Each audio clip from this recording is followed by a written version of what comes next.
à tous, bienvenue pour le journal télévisé du 21 juin 2011.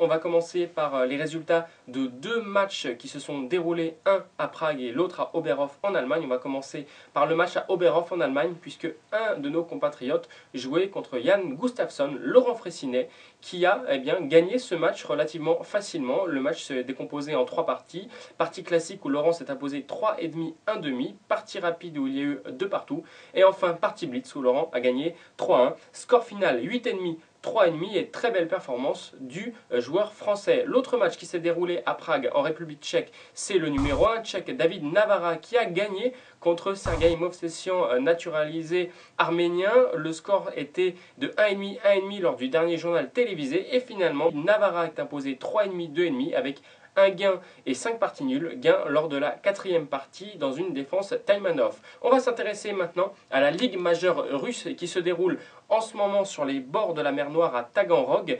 Alors le système est le suivant, c'est un Open où il y a 26 joueurs à plus de 2600 Elo. Il y a seulement 3 places qualificatives pour la super finale de Russie. Et pour le moment, nous avons un joueur en tête, c'est Sukhirov qui est seul avec 5 points sur 6 devant Timofeev, 4,5 sur 6. Et nous avons une pléiade de 2700 et 2700 à 4 sur 6. On va aussi s'intéresser au championnat d'Ukraine qui se termine aujourd'hui. Championnat d'Ukraine extrêmement relevé à Kiev. Et après 10 rondes, c'est Ruslan Ponomariov qui est le grand favori pour devenir le champion d'Ukraine 2011 puisque Ponomariov a 7,5 sur 10 avec un demi-point d'avance sur Moisenko et 1 point d'avance sur Elianov qui a donc 6,5 sur 10. Dernière ronde aujourd'hui, nous connaîtrons donc ce soir le nom du champion 2011. Enfin, on va s'intéresser au Kings Tournament en Roumanie. Kings Tournament qui également se joue aujourd'hui. C'est la dernière ronde. Dernière ronde très intéressante et très importante puisque nous avons deux joueurs à égalité avec 6 sur 9, Magnus Carlsen et Sergei Karyakin. Karyakin qui a battu en 22 coups hier Vassili Ivanchuk et qui rattrape donc in extremis Carlsen.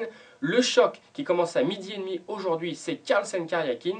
Donc tous les ingrédients sont réunis pour un superbe finish. On va s'intéresser au gain très rapide de Karyakin, ancien compatriote d'Ivanchuk. Gain en 22 coups. Le gain en 22 coups est vraiment brillant et très rare à ce niveau. Ici, c'est au blanc de jouer dans cette position et Karyakin va faire cavalier F6 échec au roi, forçant fou prend F6. Et ici, très joli sacrifice intermédiaire de la part du jeune joueur russe avec fou prend G6. Quelle est l'idée? Bien sûr, on menace dame prend H7, échec et mat. Ivanchuk a dû reprendre le fou en G6 avec H prend G6. Et maintenant, Karyakin a fait fou prend F6, on menace mat en 3 coups avec dame H8, dame G7 et dame E7. Ivanchuk a donc joué après tour prend F6, E prend F6, tour F8. Et ici, les noirs s'inclinent avec dame G5 qui menace dame prend G6 et choc au roi. Défaite très courte du génie ukrainien qui blitz toutes ses parties, mais ce n'est pas apparemment la bonne formule puisque Ivanchuk pour le moment est dernier avec seulement 3 points sur 9.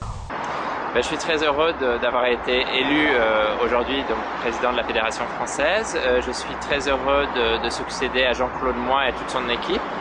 Et je ferai tout mon possible pour que notre belle fédération fonctionne au mieux.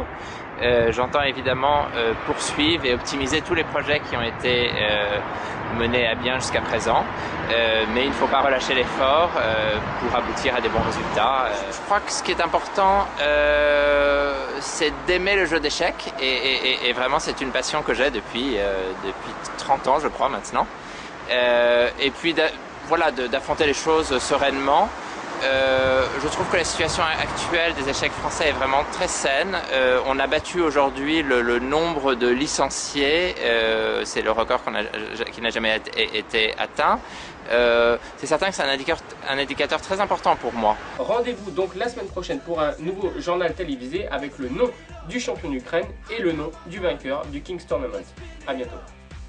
Go out and smash it, like oh my god, jump out that sofa, let's kick it.